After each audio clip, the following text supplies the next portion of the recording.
Hi అండి. అందరూ బాగున్నారా? ఈరోజు కాలభైరవ అష్టకం చదువుకుందామండి.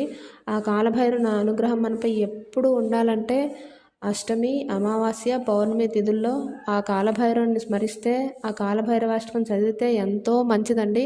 వీలైతే కాలభైరవుని కోవిలికి వెళ్ళి అక్కడ గుమ్మడికాయతో దీపం వెలిగిస్తే ఇంకా మంచిదండి. కాలభైరవాష్టకం.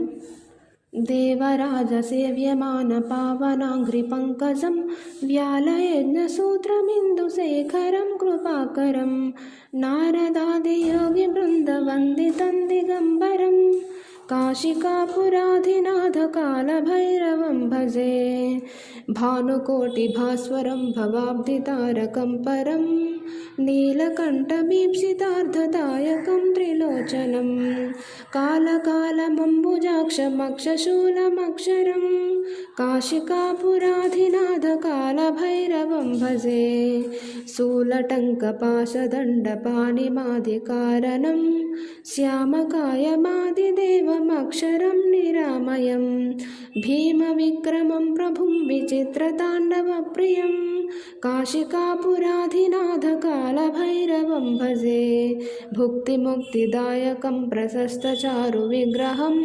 भक्तवत्सलं स्थितं समस्तलोकनिग्रहं विनिग्मनन्मनोज्ञहेमकिङ्किनीलसत्कटिं काशिकापुराधिनाथकालभैरवं भजे धर्मसेतुपालकं त्वधर्ममार्गनाशकं कर्मपाशमोचकं सुशर्मदायकं विभुं स्वर्णवर्णकेशपाशशोभिताङ्गमण्डलं काशिकापुराधिनाथकालभैरवं भजे रत्नपादुकाप्रभाभिरामपादयुग्मकं नित्यमद्वितीयमिष्टदैवतं निरन्तरं मृत्युदर्पणासनं करालदंष्ट्रभीषणं काशिकापुराधिनाथकालभैरवं भजे अट्टहासभिन्नपद्मजाण्डकोशसन्ततिं दृष्टिपातनष्टपापजालमुग्रनाशनम्